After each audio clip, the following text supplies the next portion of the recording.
Can't give in to peer pressure, then blame peer pressure.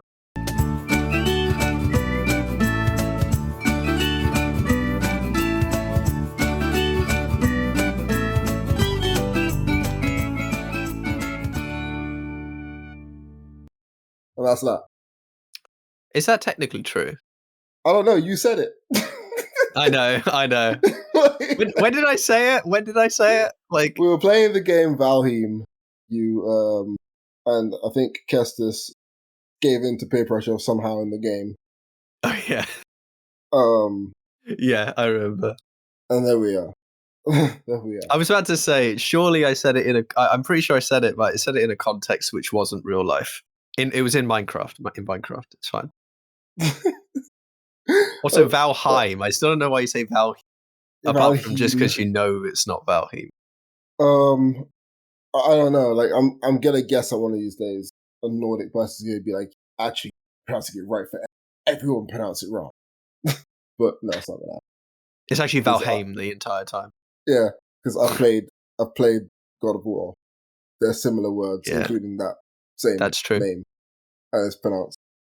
Yeah. Oh, that is true. Actually, yeah. I don't remember how it is pronounced in God of War, but if it is, then yeah, that's No, there's a lot of back and forth. Yeah, so it's very much pronounced the way you say it and the way it's supposed to be said. Valheim, but who knows? Maybe that like poster from Fargo where the fish is going in the other direction, and then all the other fish. Maybe that's me in this one moment here, or the vice versa. You never know. Yeah. Either way, someone's causing a mess for the others. Yeah. Welcome to Silly Wells. It's a mental health podcast. I'm so close to saying brought to you by Manscaped. Oh, stop! You're manifesting far too hard. I am. It's the only thing I want. Thing is, like, they've been good because my previous YouTube channel was sponsored by them, so they actually have been sending things out. I just don't get paid, so they give me free stuff. I'm happy. I'll take that for life. Yeah, welcome to Silly Wells. It's a mental health podcast, and we talk about things that you might not want to hear, and that's okay. This podcast is for everyone, but it might not be for you. I personally think that we're going to discuss a lot of sad things, a lot of depressive things, you know?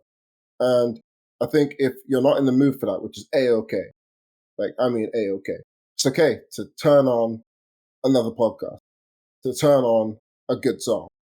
Maybe you don't have to listen to us, but if you fancy listening to sad boys discuss sad boy stuff, then you can stay. Listen to us while you're meditating. I'm sure that'll help you feel better. Well, we need to make an audiobook now, you know? Oh, wait, could we do like a headspace where it's just me and you doing like a meditation walkthrough? Breathe. You cunt.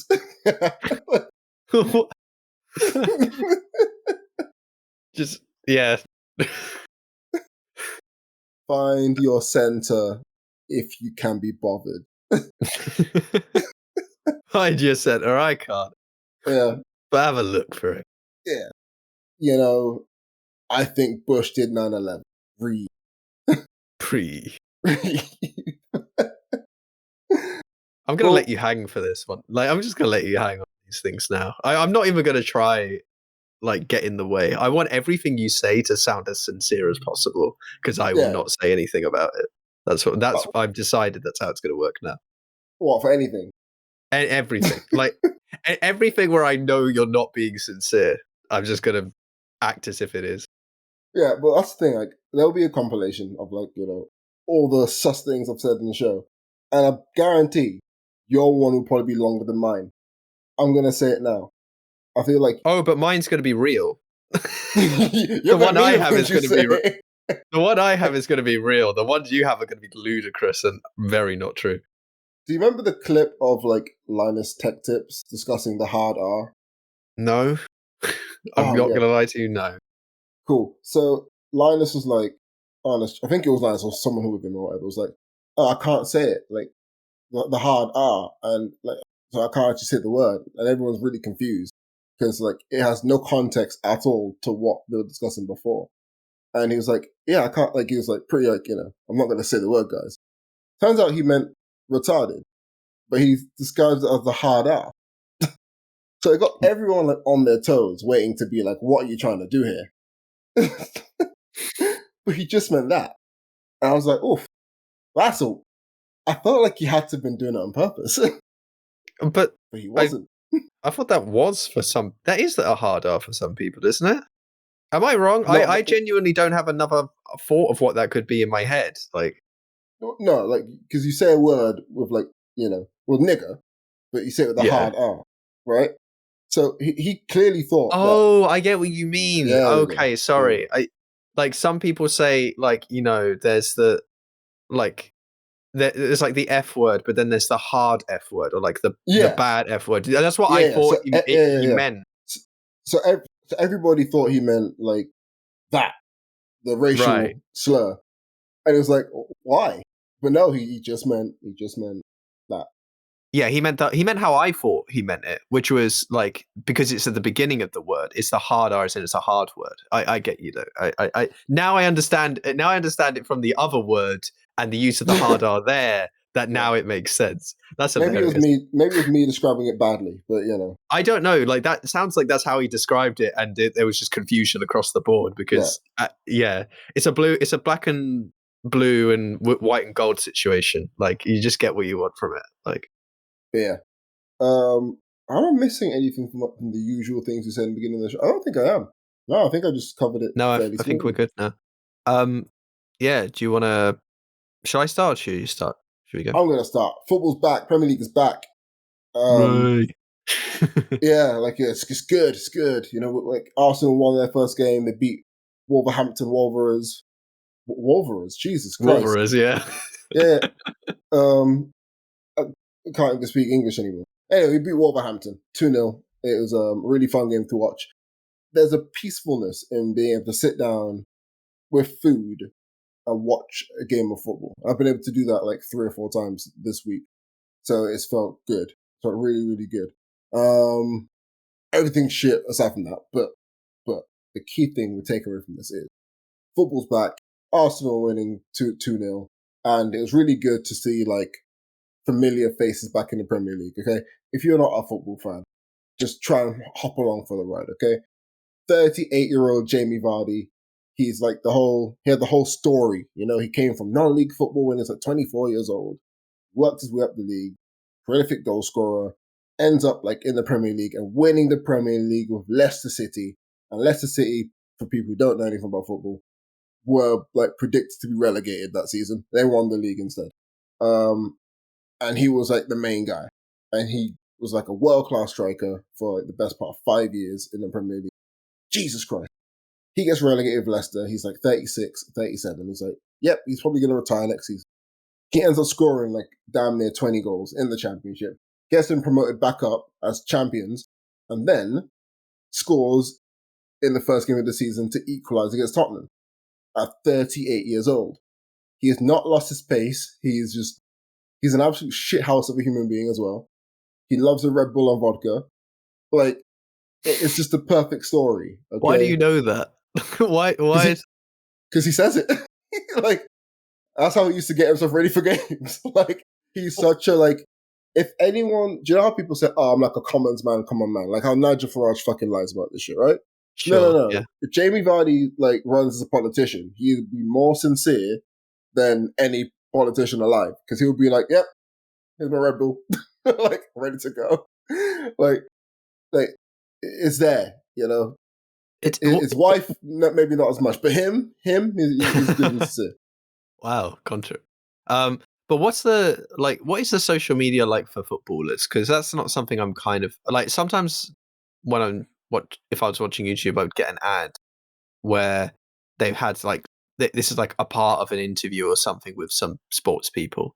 But apart from that, like I don't know what the general malaise of social media is like it with sports stars of the UK football kind specifically, because I think that's what you know, How do you mean? Like how they interact with social media? How kind of social more media? like the like the presence of them, like the media like focus on them, I guess, in a way, because and what they attempt to put out, like how what I mean, like what kind of vibes are we getting, and what's the level of It, media in it?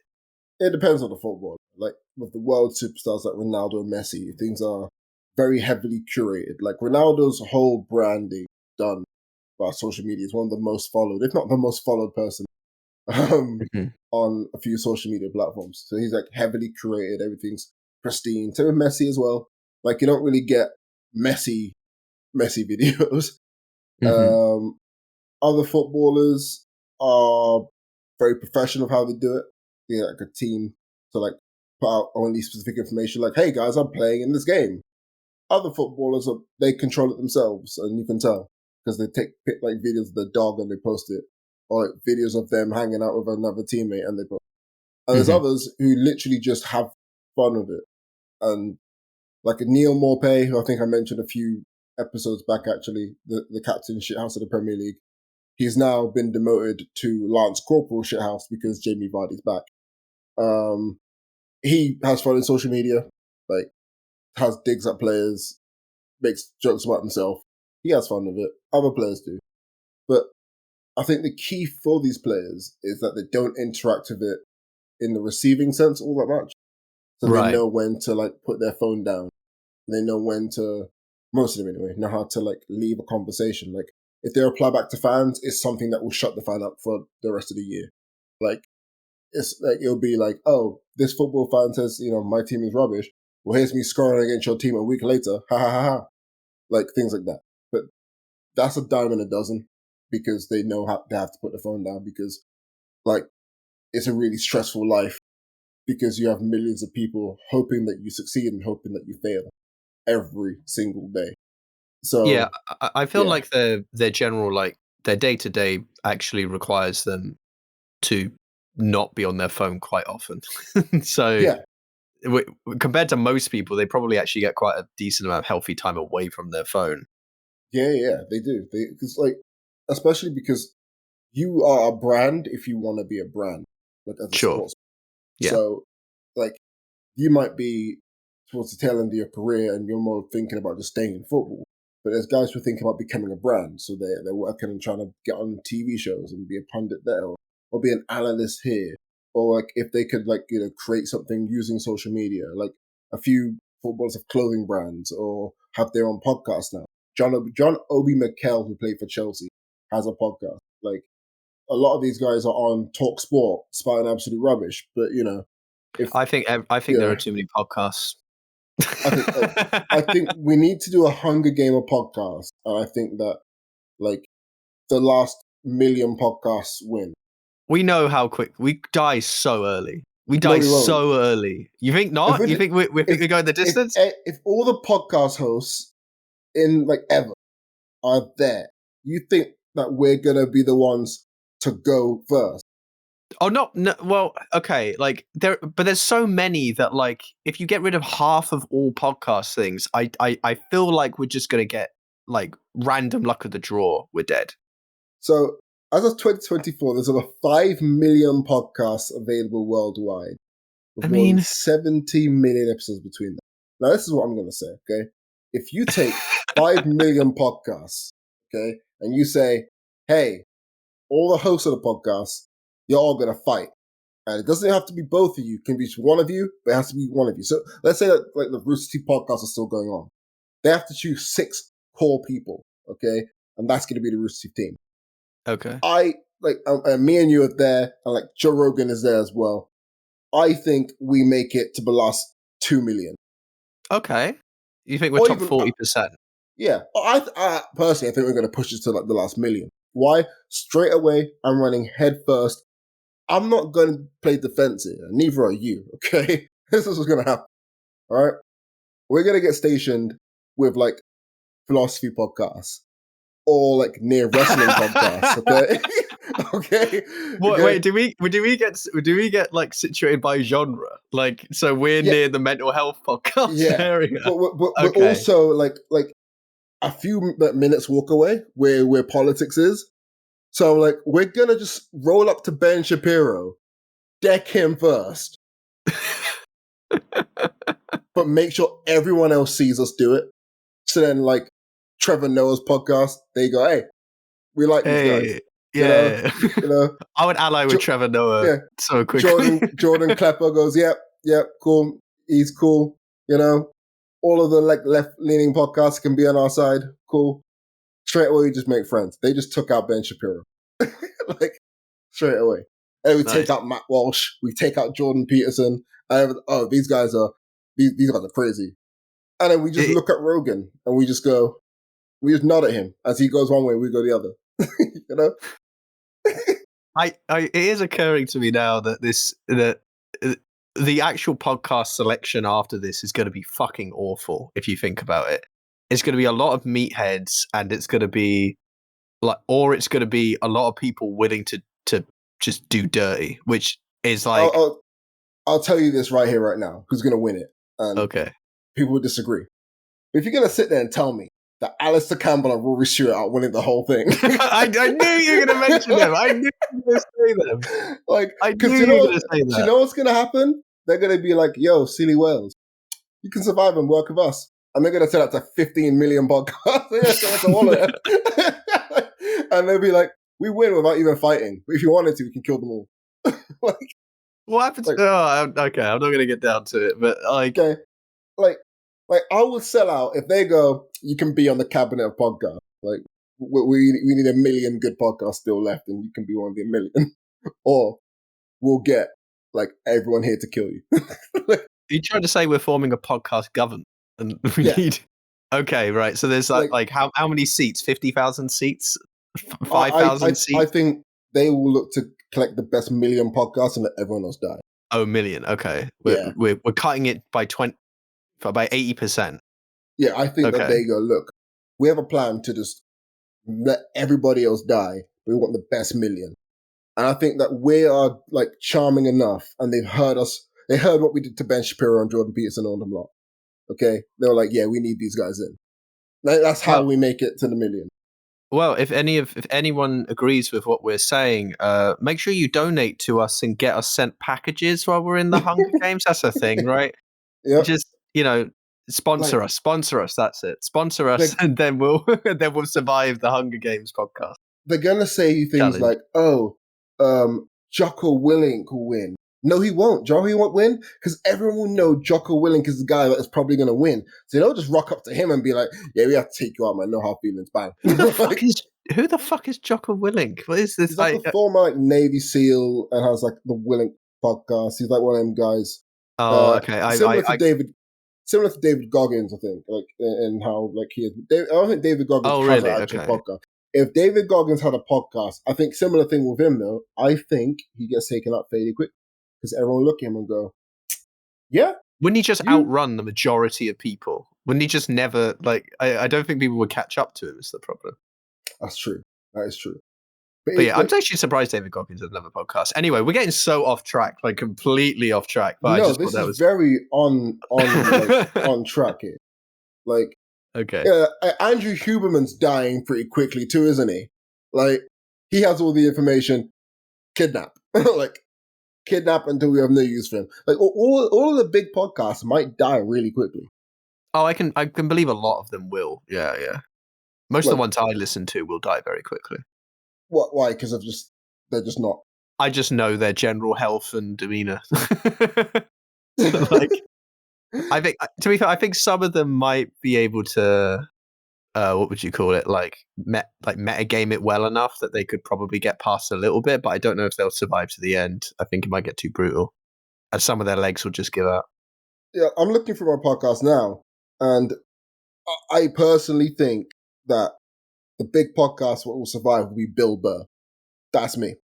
Like, okay, yeah. I think he survived. I think Justin and Roosevelt Vanity Project. I think they will all survive as well. Can you tell that Alex is really into podcasts? By the way, I am. I do not think though. I'll tell you this right now. I don't think. I think Blind Boy will actually survive as well. I think he might actually win the whole thing. He'll just sneak away. But for some reason, something tells me that Fabrizio Romano here isn't going to survive. I don't think the football ramble is going to survive either.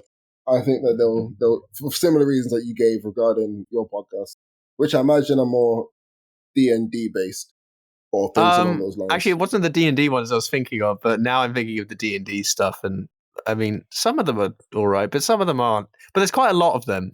There's quite a lot in a group, so that does help a lot.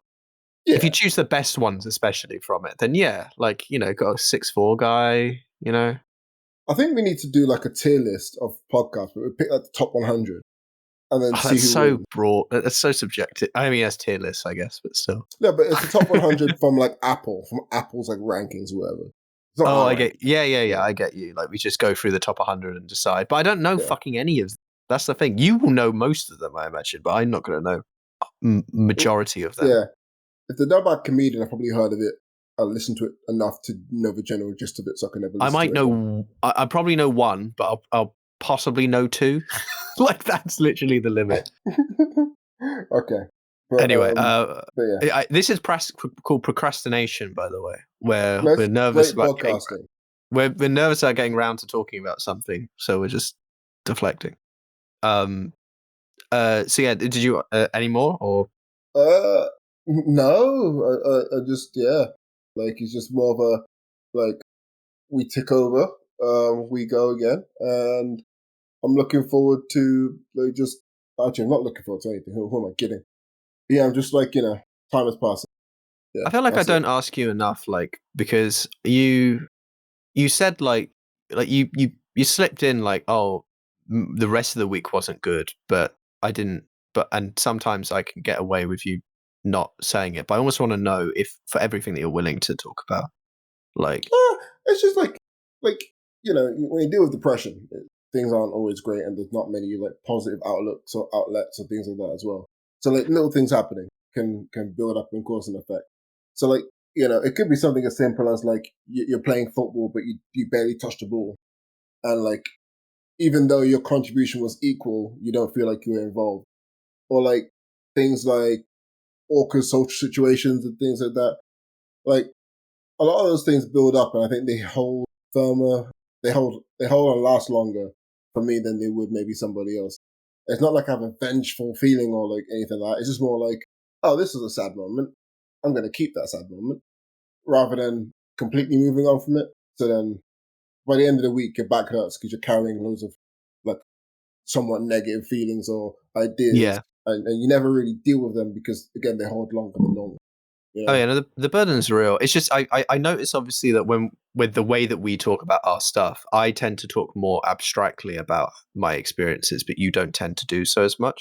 So I was merely kind of I guess I'm trying to like needle in on the idea that like what your actual experience of the things that you describe like just then as being, because you describe obviously that you feel like you don't feel great, but not the personal feeling of what that feels like, I suppose. Like, whereas I go into a tirade about the fucking emotional fucking like roller coaster it is and what that feels like internally and blah blah blah. Yeah. Like I think that Trying to provide balance. yeah. I think it's just for me. It's one of those things where what, how do I feel, and how can I like develop with those feelings in a way? Because I know that they'll stay. So I know that like the feeling of like sadness I'll have will stay for like a few days or so. So okay, cool. Nothing I can really do about it, and I think sadly it's not something that is like worth exploring because it's just a feeling of sadness. There's nothing in and around it. But the cause of it, for example, if like the cause of it is just like a weird social interaction, it's not that that interaction caused it, but that interaction reminded me of why I feel a certain way. So it's like I want to forget the interaction, but I also want to forget about why I feel a certain way as well. It's a So lot. yeah, so is it partly because you also don't want to actively talk about it at all, like just in a Yeah, general sense? like because it'll be like things like oh, the stalker stuff, and like Yeah. we kind of crushed that on the first episode, I think. Um, and it's like I'm kind of bored of it. Hmm. And I think that's been quoted multiple times. A bored me is dangerous for anyone who I'm happen to be like against. And it's not like I go after them, it's more the retaliation feeling of it. But there's no one Right. to really go after in this. respect. So what happens is a board me gets like combative with myself, Hmm. and I retaliate against myself. Like I do something good, no, it's rubbish, it's shit, stop it, things like that. So yeah, so discussing it kind of feels like I'm just, I don't know, getting into a combat situation with myself. Yeah. So yeah, it's always a weird thing for me because I just feel like I want to make sure that you're aware. Like, I think I understand internally that you're aware that you can. That I think. Well, sorry. Let me be clear. I think you. I believe that you trust you could tell me things, and you don't have any like predilection about telling me things specifically. Obviously, we're recording right now, but I'm thinking about it from that perspective, just simply that dynamic. And then but there are things where it's like I don't want to talk about it because it doesn't help me to talk about it at all. Like it doesn't help me to analyze it in that way, or it doesn't help me to analyze it in just by discussing it with you or by discussing it in the podcast m- element, right? And that obviously is very different with me because I have essentially always been a person who will discuss openly everything with everyone, literally having to just only self censor myself on this podcast in terms of not doxing people or like, and things like that, and not giving away information I'd rather not be shared. But that's Yeah, me. That's got nothing to do with like the actual internal strife or discussing the actual things I'm dealing with or whatever. That's a whole like that thing I've never had any issue just spilling out into the world. Maybe that's privilege. I don't know, but it's definitely like a thing I've always been actually quite good at doing. Like even loads of the people I've had as like therapists or whatever have been, have always been like, oh, you're surprisingly open. Like they find it odd, they find me odd in that way that I will just say things and that they don't have to coax anything out of me because I essentially know what they're looking for and I just go, okay, and then I just pull out like a big box and then I'm just like like it's way heavier than you expect it. Sorry if I hit the table yeah, there. And then it's just um like and it's like so much heavier and then I'm just like, okay, let me just grab some shit and show you. And there'll be things at the bottom of it that I'm not showing, maybe that I'm less likely to show, but it's stuff that I'm pulling out enough that they don't need to see all of that. Like they don't need to see the bottom. um so I just wanted to kind of emphasize this, not even to the podcast, but I guess in a kind of in a situation like this, that I'm I would like to know how you truly feel about certain things, but I have no intention of like making you do that. It's but my interest is both out of, I guess technically a curiosity, but there's also a sense of me thinking if this would help you to speak about these topics in this way, yeah. then Like pop I off, think it's, yeah. Like I think it depends on how you view like the like the idea of like as you say popping off. I think if you go through the episodes, I think there's like we're on. I think is this episode 24. Is this my number? I will double check that, but please keep going. Yeah.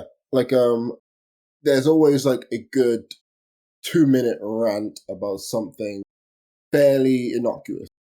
Uh, I think ADHD, irascible, prone to outburst. Like that is that. That is the popping off really because it's like there's a very like simple thing. Like, Hmm. and I'll happily go off on those because they're very mundane and they have no like bearing. The episode Diplomatic, which is 2 episodes ago, I think really does Yes. demonstrate how I deal with things in a certain way. Because I gave multiple scenarios of how like I was like, dealing with a situation without being like vengeful about it, but also getting it off my chest in a way that is productive. So when I'm ranting about something, like something as simple as like I think I've discussed like people walking slowly before and did like a 4.5 minute set at the Comedy Works in like Atlanta, or whatever. like it's just more like that's probably a discussion of more deeper things surrounding it. But I find it easier to channel it into a very mundane annoyance and pet peeve rather than these are all the reasons why like I am angry at this person walking slowly. Yeah, it's it. You were correct, by the way. This is going to be 24. I guess there's a part of me that's thinking about this now, having realized that I don't. Is that there's a part of me that's like, okay, I don't want to turn the camera of the podcast on. That's not what I'm trying to do, but I also don't want to be the person that feels like the podcast is being like, I don't want to feel like I'm the where the camera's being pointed all the time, like because of the way in which I explain things or extrapolate on things versus the way that you do, because we do it in very different ways. So like when I'm asking you questions, like I don't want to be like, now I've turned it on you, start talking. Like I don't want to like start acting, baby. Like I'm not trying to like We're gonna die force in the that. Hunger Games. Yeah, like I'm not trying to like kind of make that happen, Nah. and that's very much my point. But there was a sudden moment where I was like, oh shit, that's what it feels like. It was specifically talking about being in at the Comedy Works, where I was like, just imagining you on stage, and I just went chichi, and I was just like, now Yeah. tell us everything. um, yeah, Yeah. you don't Nah. talk about that comedy stuff much. I realize in on this podcast, I feel like that's been one of Like the what? things, just like your general experience with it, because it's something that like I mean you don't do it much now, correct? If I'm No, unless I'm yeah. like I switched mostly to poetry, and I haven't done much of that recently either. Mm. Like yeah, 'cause I was supposed to release my poetry album. That is still coming. I'm gonna say it's coming this year. We have like six. I'd say so 6 months. We have a good amount of months. We have Um, 4 months left. like I don't know because I don't want to say four. 'Cause I think four would make me realize it's not a lot of time, but a good amount of months help me Okay, make you think it's more than four. Yeah, things like you that. I have slow 12 down. months. Exactly that. If I have that mindset, I can leave it. But like yeah, like exactly that. Like I need to. One, I don't want to focus on this show. Two, I want to add new poems to this thing. Three, every single day I write and I practice. Well, I don't really practice. I just write. I think of better poems and better things than what I originally wrote. Which means that like a lot of these, I think there's only three remaining like poetry tracks that were originally written like back in 2020, 2021. Everything else is like 2024, 2023. And I'm like, there's some work I'm purposely keeping away from the album itself because it doesn't really fit in what I want it to be. Primarily because I Mhm. don't know what I want it to be either. Like, I don't know. Like, I know what the name of it is. I've teased it. Oh wait, I think I've already said it on social media. Like the Happiness Project is its name. Like I don't need to go into why it's called that now, but the general like feeling of it is supposed to be a very loosely like a very non-linear like path to an idea of what happiness is and things like that. So a lot of it is discussions about why we're not there, why I'm not there, why you're not there, things like that, rather than these are poems I wrote. Have fun. So it's like and that's what I want to do with poetry. Do it where like albums mean something, so I can work with that creative side a lot more. Like I don't really plan on releasing books. I might release like one big book of like three different albums put together, maybe. But Oh yeah, yeah. yeah, like that's yeah, like creativity right now is a big plus I've noticed from. So I've taken like 45 hours to edit a 2.5 minute long clip from the anti-racist supercut. Yeah, the episode's doing like really well, like really really well, surprisingly well. I think it's like doubled in one day. It doubled like the full episode's original viewership. That's on YouTube alone. Um, done well on other platforms as well. So that's a plus. Creative things are nice. Yeah, I think genuinely that's one thing that out of us two is something I genuinely can't like comment on in the same way, because I don't have currently going on creative outlets like that right now. Like I have ideas for creative outlets going forward, but there's so much other shit I want to deal with in my life that the creative outlets are just are essentially going to end up being procrastination if I even get round to them, of other issues that I feel are more important. So it's like they're never not important, and I get it, but like, and they might even become a necessary thing going forward as I go back off YouTube again. But it's, I don't know, that's kind of a fascinating thing. I'll need to just explore that at some point, just Well, let's internally. segue But into. Well, I don't know where you want to start with, but I was going to say let's segue into YouTube. yeah, so I'm obviously this is a not an old message, I suppose. I mean, for me, it's fucking years, but it's an old. This is a discussion that obviously has come back a lot. The whole YouTube thing, and I don't think I made it super explicit. I realized Kez was saying this to me actually, and I was like, and he was like, "Oh, you didn't really quite explicitly tell me that you were watching YouTube again." And I was like, "Oh yeah, I guess I didn't like really explicitly say it. I gave hints of it, but I didn't like outright say, yeah, I stopped like being able to control myself again."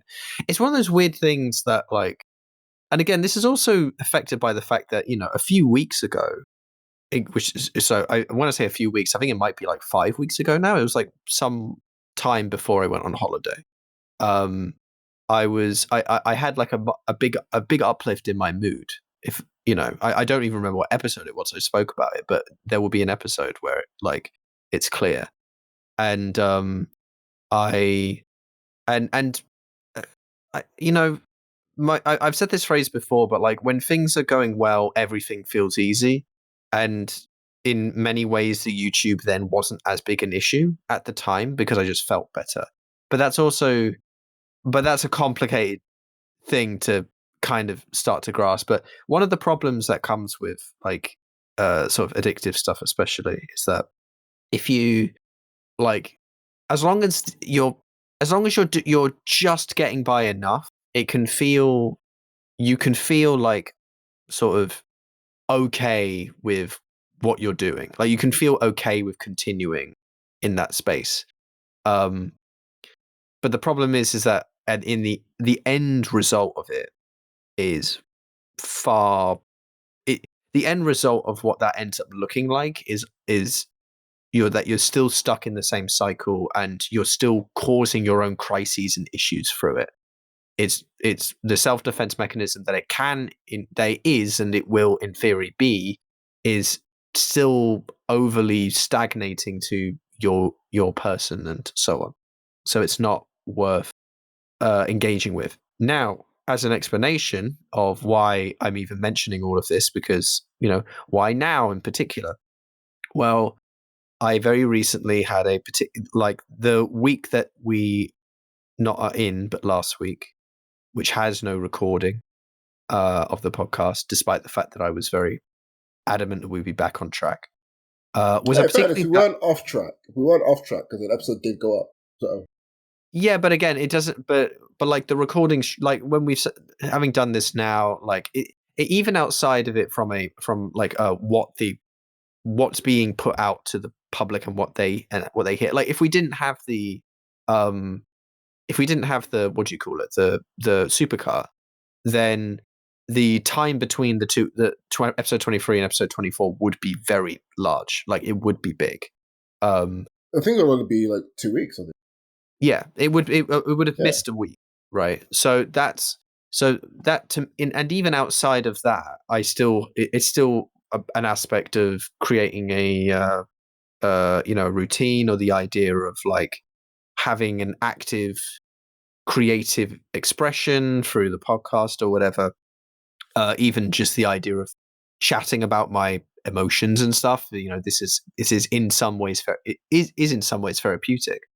Um, the the reality is that last week I had a really big sort of what I called like I fell into a hole, and I can't describe the hole very well apart from sort of saying that it could weirdly obviously it's weird to say that it's the worst I felt in ages, but like it's the worst I felt in a while. But that's like not really saying a lot, because even though I felt really horrible, when I really think back, like even to whenever it was I started feeling better, like 5 weeks ago or whatever, I like before that, I was feeling roughly the same quite regularly on a regular basis as I was in the hole last week. It's just last week it actually had a bit more context to it, which was kind of a bit more of an actual grieving process about my granddad dying. which I think definitely was a part of it because I had spoken to my mum more actively about it. But I think there was something else, and I think this is the truth statement of it, I guess, which is, and also like me and Kestis and you had been playing games for days in a row, and we were having fun. And in fact, I mean, that whole last week is so odd to me, and I'll get round to like you two kind of talking to me, trying to get in contact with me and things like that. I, I just want to point out, like, I it felt momentous in the moment, especially because I had been feeling a lot better. You know, I had moments of like, I had a really small moment of suicidal ideation, which, you know, the the extent to what that means is kind of complicated. I don't want to like, it's not like it's not something that should be underplayed by any means, but also I want people to recognize, as a person who's no has that had that feeling has had that feeling in the past many years ago, but every single day and at a much higher intensity. It's I just want I guess I'm not trying to underplay, but I'm trying to say it's okay when I'm saying that is not like as bad as it sounds, right? Like in the like I'm basically just trying to get across that even though it sounds bad, because it Yeah, is, yeah. it's not as bad as it sounds. Like Like I it's a my own concerning thing to hear, but it's yeah. something that like you're in control of, and it's not a reason to be worried about for you. Yeah, the weird thing is now, because of because of the journey I had been through well before this podcast even started, I have such an awareness sometimes about how I might not be able to get out of a hole, for example, like I will kind of fully describe in a bit. But but when I start analyzing back to it, there are moments where I can be like, okay, so how bad was that part of it? How bad was this part? How, you know, was I doing this kind of thing? Was I doing that kind of thing? And the funny thing is that I have a way of kind of saying, okay, that wasn't good, but that's not that bad. Like, oh, I had suicidal ideation. How much did I have it? Very, very, very little. Okay, so I'm not there anymore. I'm not back to that place. It was just, but there was, for example, I described this to you last night. Like I had uh, a more extended period in one particular day of like a feeling of worthlessness or whatever, like a feeling of despair. And this comes from like me wanting to find a new job. This comes from the fact that I was this comes from the fact that like in trying to this comes from the fact that my YouTube addiction was becoming like that I was going back to a really, really strong YouTube addiction, and that was having a feedback loop.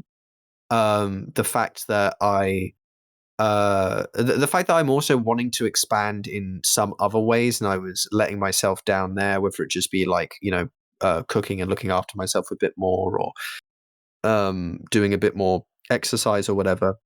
Like there's all these kind of things going on, which all feed into a sense of you're not doing what you should be doing. And that doesn't actually come out that way. The way it comes out is you can't do these things, and you don't even think about the fact that you can't do these things. This is subconscious. You can't do these things, and then the conscious thoughts that you're having are you are incapable of being the person that you want to be. Like you are incapable of being the person that other people can even want you to be. You're incapable of being a person who can be in society. Like, you know, like all these things, like, you know, if this is going to keep happening to you every fucking, like, you know, 2 weeks or whatever, what the fuck, you know, like what what are you, like, you know, what are you providing, you know? And it's that sense of like self-worth, like really taking a dive. In our self-worth episode, I think I kind of described the idea of being a burden, that, like, you know, that kind of feeling. Um, the so it's a so that part was complicated, but it was just the extent of time that it was, because it was about like 4 days. What was it? I think, when did I start talking again? It was Sunday, was it? Yeah, Yeah, like no, you came. I think it was actually Saturday. Saturday. Yes, I know you were right. It was Saturday. It was on Saturday. Yeah, and it was Uh, on Sunday when I actually spoke to you again because I was outside. I was with Toga. yes, Yeah, yes, I yeah, was. Yeah, yeah. I think that's. No, I was No, talking no, about no, Sunday. no. Sunday, it was Sunday because I decided to take the day off because I hadn't taken the day off previously. It was Sunday. Anyway, Yeah, yeah, it was Sunday. it's 4 days anyway. I think it was something like Tuesday. It was either Tuesday, Sunday, or Wednesday, or Sunday. I honestly can't remember, and it doesn't really matter. But it was an extended period of time. But what was interesting about the whole experience was you and Kez were regularly trying to contact me, which because of us interacting more recently, I think was the reason why it was like, oh, we were sort of expecting you, and you didn't turn up, right? And so we're calling you, but then you kept doing it, which I thought which in previous like I talked about how the way I felt then was similar to how I felt semi regularly, like quite not that long ago, right? And when I had those moments where I would be uncontactable or whatever, I'm not saying that you guys didn't worry, but there wasn't the same level of like poking, I guess, through like contact. And because of that period of contact time, um, it felt suddenly it felt like a much bigger thing, which is a very strange way of saying it, but like it felt more momentous that I wasn't contacting you back. I should also mention I was actually physically ill. I felt like quite physically ill randomly, again, that's why I'm saying like it's kind of a weird fluke of a situation. And I do feel a lot better now, but I will go back to the point of talking about YouTube again now because the problem is that when I get into negative situations, I don't interact with the kinds of things that I should interact with to actually get me through it properly.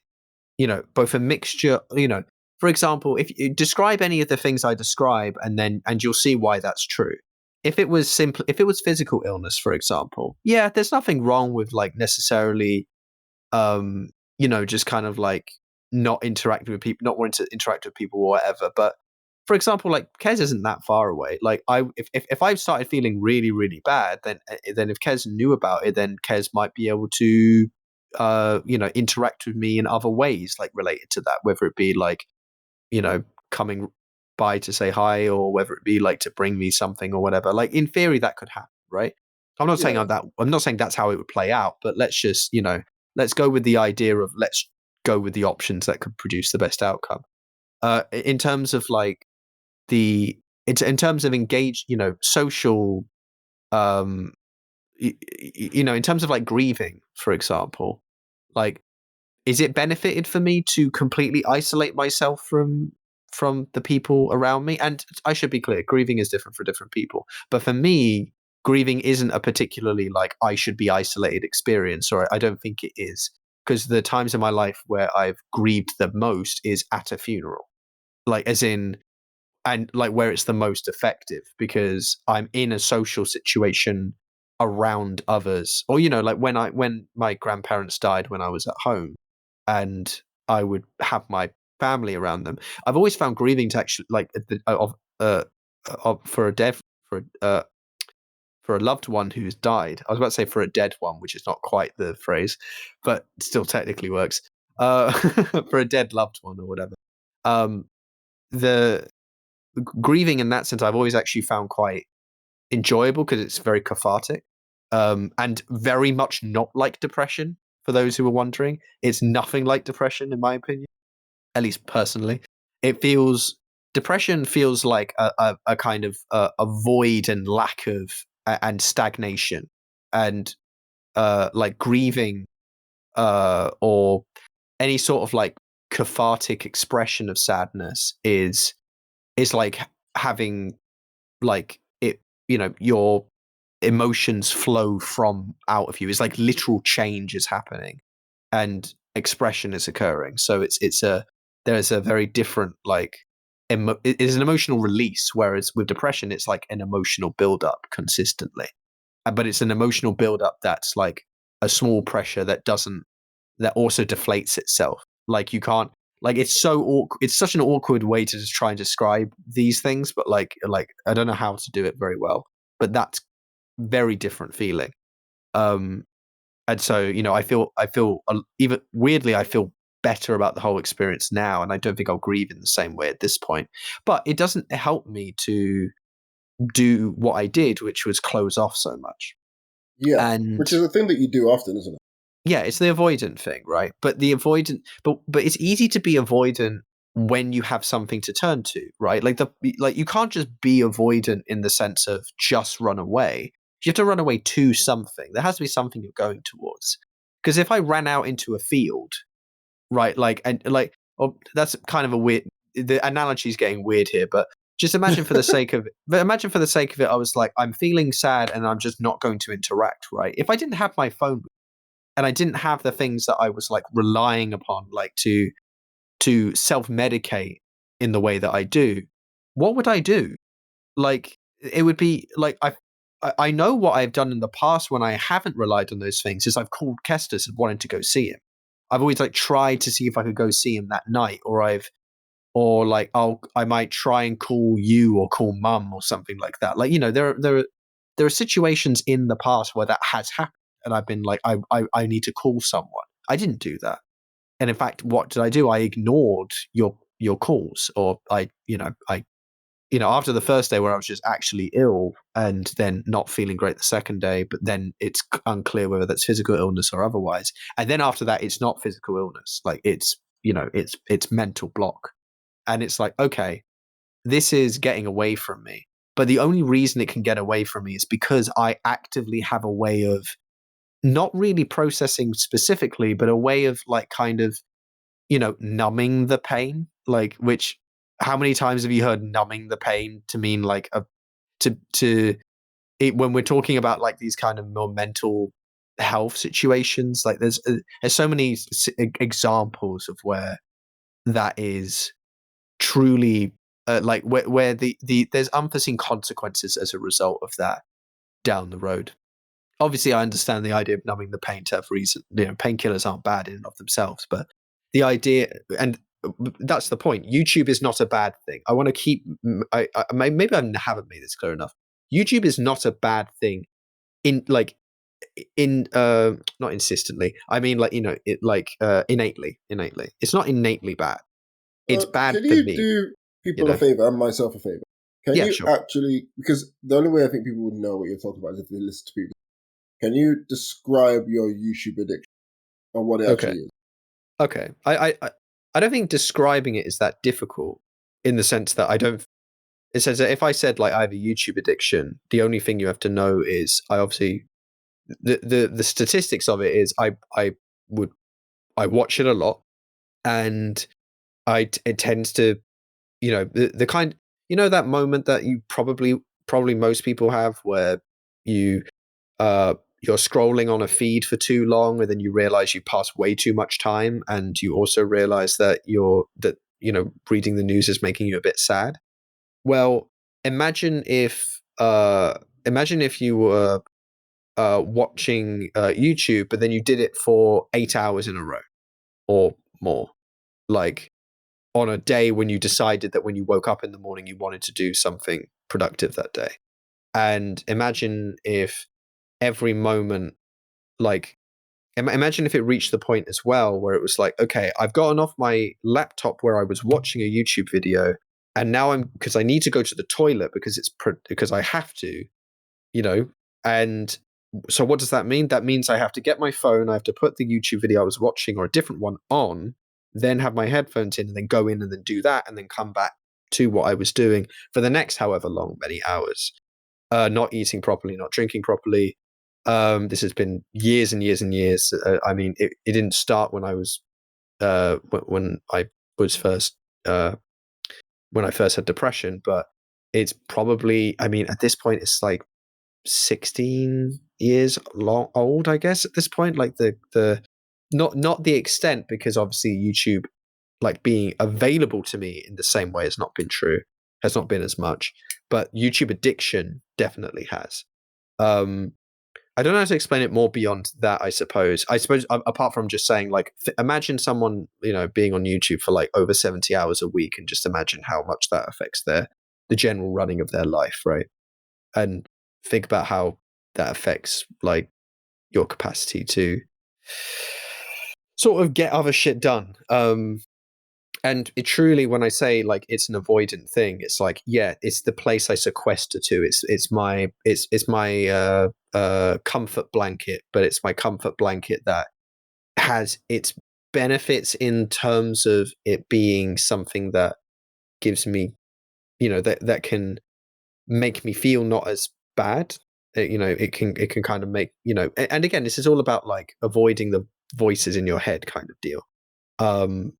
But now it's kind of reached a point where it's not even so much an avoid the voices in my head, and now it's sometimes even bring the voices into my head because it makes my life miserable, and then that's when the voices start coming in. It becomes, there's a much more, it's a more parasitical cycle essentially. And I always like to describe my YouTube addiction now in terms of thinking about how I have learned to understand alcoholics and alcohol addiction, because a lot of the terminology and a lot of the ideas within it I can really pinpoint and identify with the YouTube addiction, including what I was going to say, which was that if you're just because it's bad for me doesn't mean I'm saying it's bad in general, because there are people who are alcoholics who certainly at many points in history would have had people like, if they said, oh no, I won't drink tonight, how many people around them would be like, oh, go on, like, or whatever, because they just don't understand what the idea of being an alcoholic is. Like, because for them it's not bad, it's not causing that pain and suffering, but for them it is. And I'm trying to, and it's the same thing with I mean, we're now realizing more broadly that this is a thing, but there are lots of people who still feel, and rightly so for them personal selves, that it's not a bad thing, because it probably isn't. Don't get me wrong, I don't want to make an argument. We could have a longer discussion or a more creative discussion about how bad is it, and talk about, well, was TV as bad as YouTube? Is there a distinct difference? Is this just like a thing at the time? Is this just like technology rolling forward? We always had this happen. Is TikTok the new internet, basically? Like, discussion for our generation of the same thing that we went through. Is people talking about games when we were growing up the same shit that we're talking about now? Like, that's a whole other conversation. But what CD I'm trying Wells to say, presents. what I'm trying to say is, and to be honest, I don't know actually what I would say for it. I think I'm quite clueless to the fullest extent of it. I'd have to really try to come up with a full argument, because I think it is unclear. But that's, again, but I'm like, I don't care. I'm not making a moral statement about YouTube. I'm making a statement about how I relate to it and how it affects me. So I'm back on the wagon of not doing it. And I should, again, for the period of time that this was happening, it was just my binge. I just used it, and it was literally not letting me go, and it was making me waste time in my life and making people worry for me. I mean, I'm not saying you were never worried in the past, but it became very clear because you both contacted me on multiple days, and eventually Kester's messaged my mum and was like, "Oh, have you heard from him recently?" And because there was a message that I felt I needed to react to a bit more urgently, related to funeral based stuff, in October, I was like, oh yeah, I need to, or not October, September. Oh no, maybe it was October. Yeah, sorry, it is October actually. Holy shit. I think so. I'm going to check this afterwards, but I'm almost certain, because the whole point is that one of us can't make it in September, so we have to do it in October. Anyway, not like a normal funeral. This is like with the ashes and stuff. They would have already been cremated previously. But the scrub back. The but because of that, I did message the family chat, like a single message, just saying it's all good with me, basically. And so my mum said to Kez, like, yeah, no, he did react or whatever. And then she called me on Sunday, on a day, actually. I don't remember if it was Sunday, but either way, how dare you? How dare you make that note? But yeah, she tried calling me, and like I think it was Saturday evening, and I managed to miss it the first time, and then I thought, okay. But then I waited for a message, but I noticed there was no message sent. And I actually thought at that point, oh, did Kessa's actually like get in contact with her? And I was like, that can't be. I was just like, that can't be the case. And then it turned out it was. Which I want to be clear. I'm actually quite happy that you did it.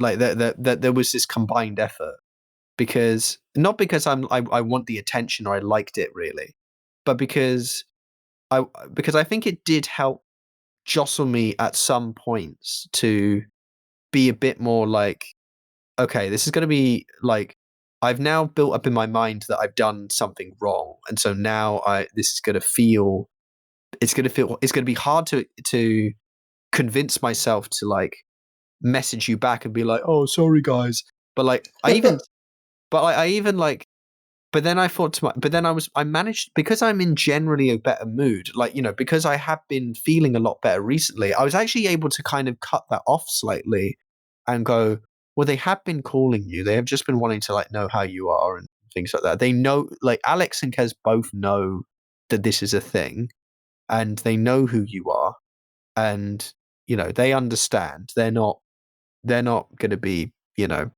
horrible about it.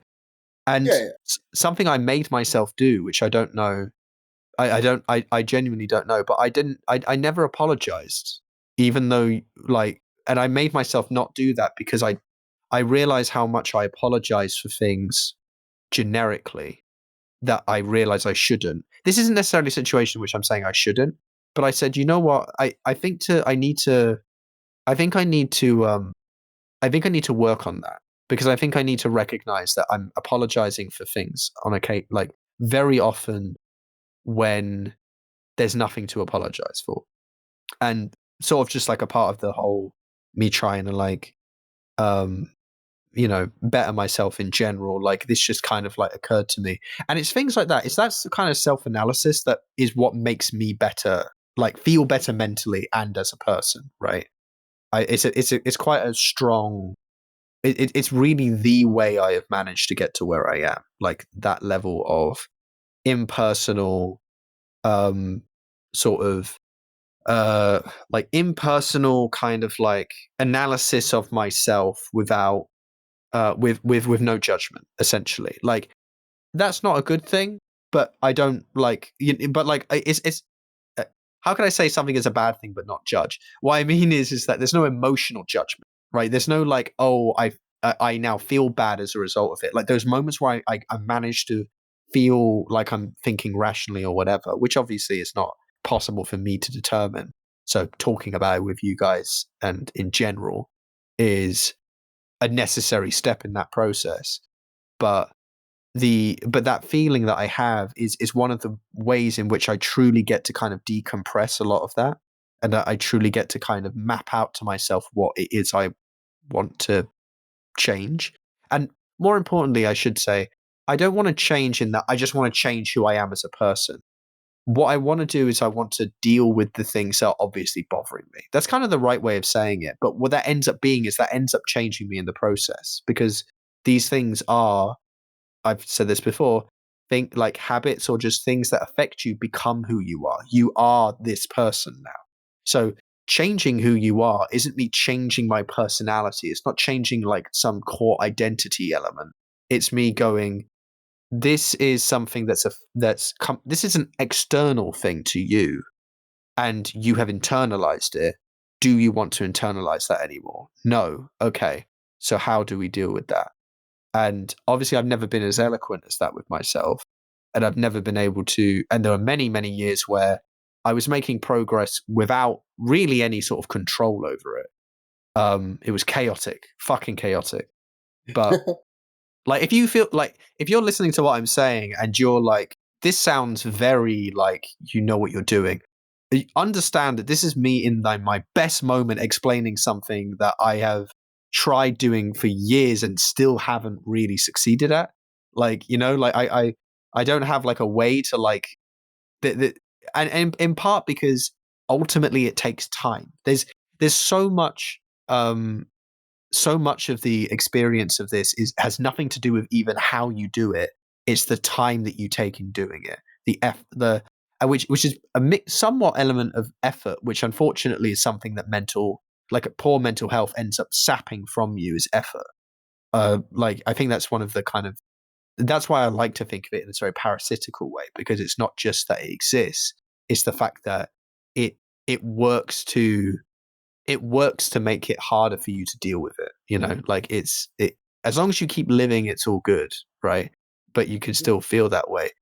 I was about to sudden very strong allusion to suicide there, but the idea of that, but that then becomes almost the mind thought of this is so bad, this needs to end now. That feels like the only thing that you can do, because this parasite is so deeply wormed in within your consciousness and so on.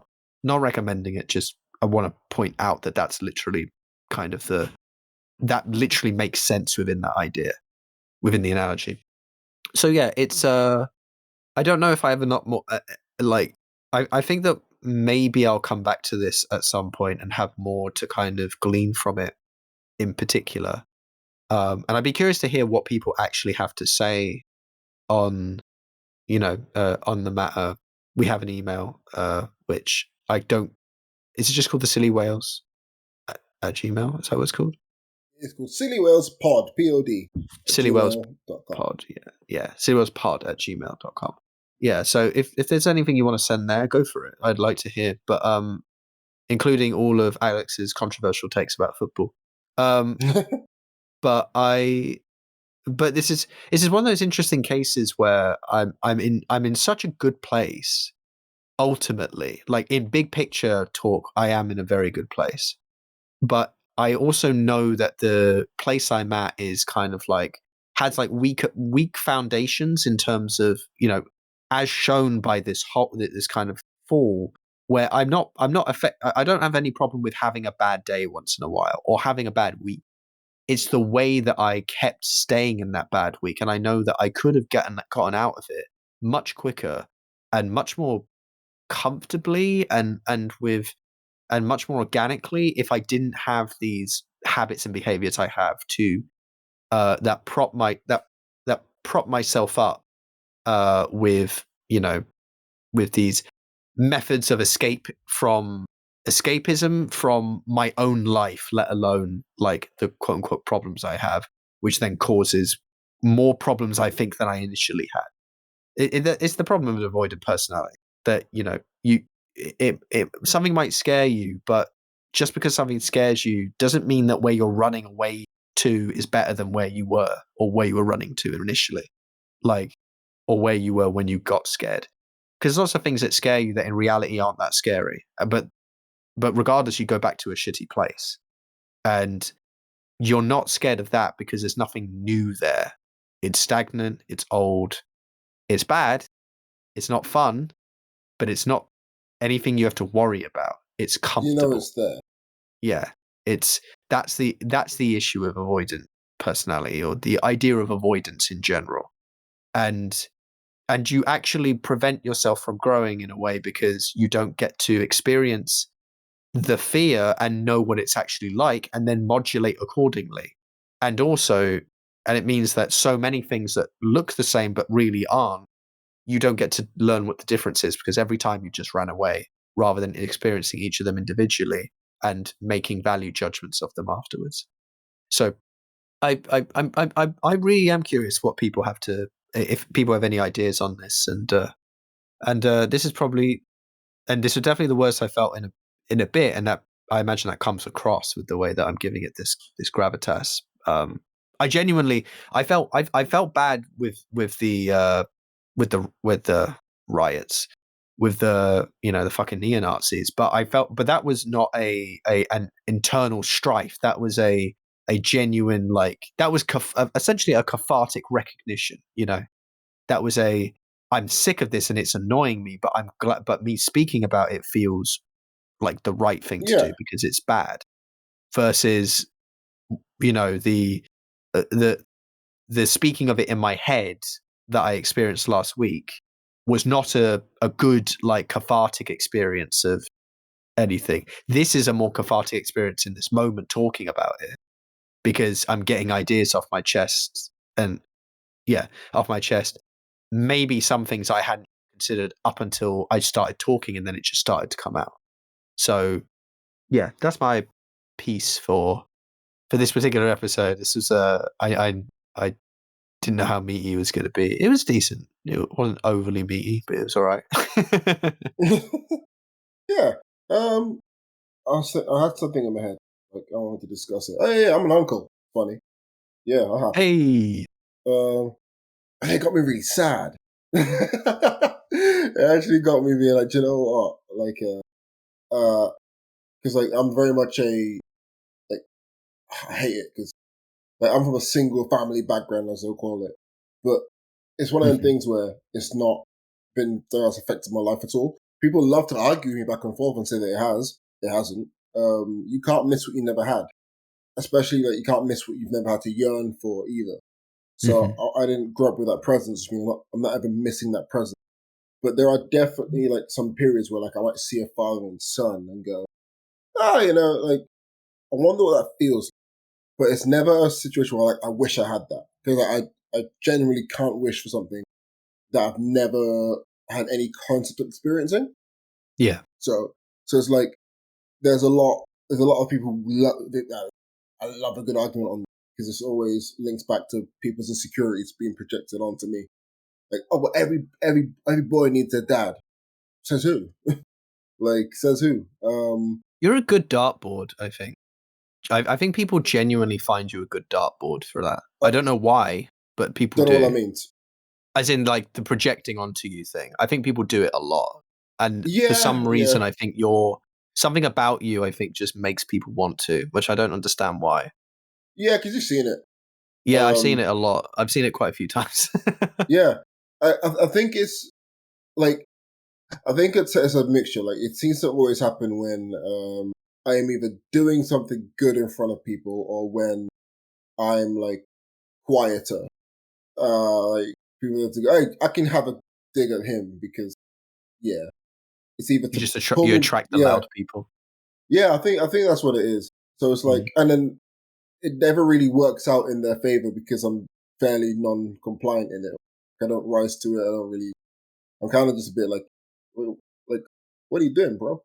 Like, what are you talking about, man? Like, yeah, but yeah, like that. Those discussions come up as well. I was just like, okay, cool. I'm thinking about it more on like how we view our family. Like, what's the thing? Families are family. We can only cater for and do what we can with the tools that we've been dealt.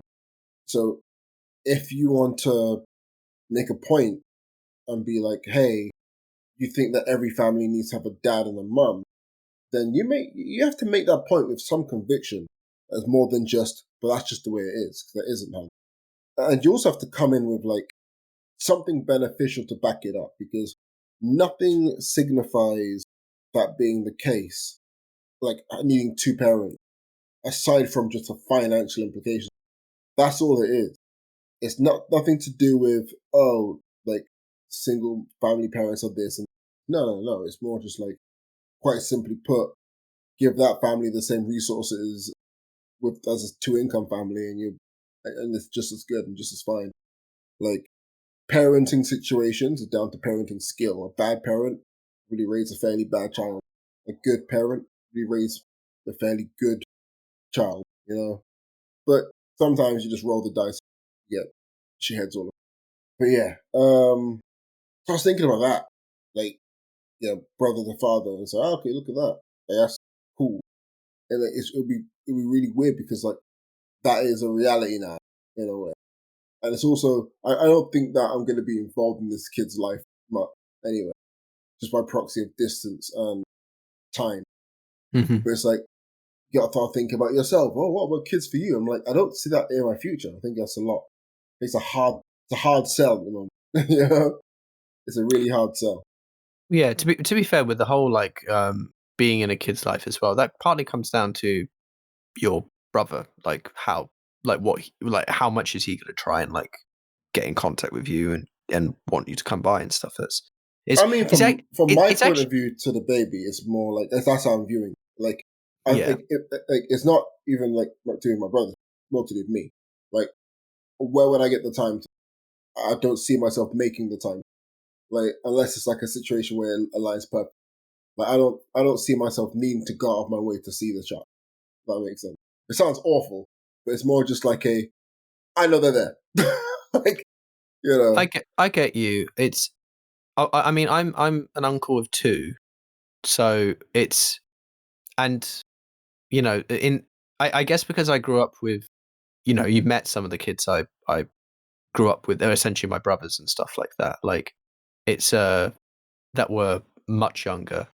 Like it's I guess I've gotten used to the idea of being in their lives generally, especially when they have lived at least in London. Um, but and one of the things I felt bad about with my, the eldest niece is that I don't know if I've actually said her name, so I'm just not going to.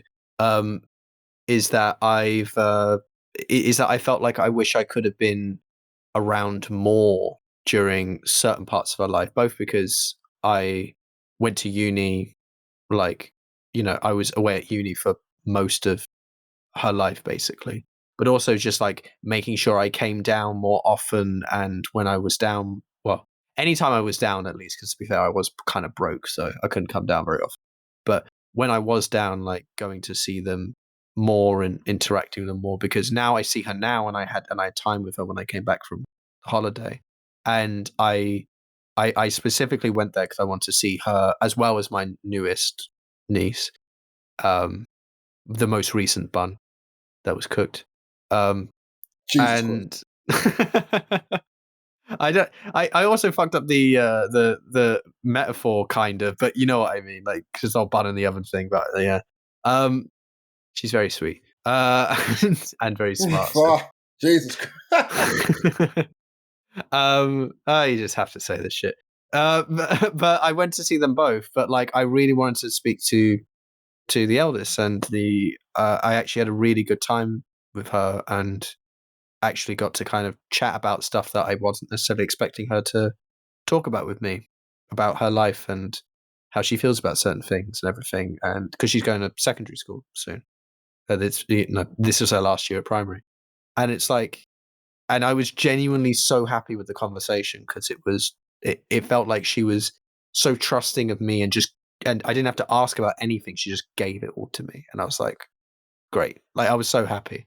But that's like what I'm trying to say is like I don't know how it will feel for you, and I don't know what your experience is with in that particular way, because obviously you've had loads of experience with looking after kids, but in the Yeah. specific avenue of this, I don't know the experience you've had with like the feeling of a commitment to a specific child because of a family thing or whatever, or Yeah, I however just you don't think of think it. I'm gonna be utilized as an uncle in that way ever.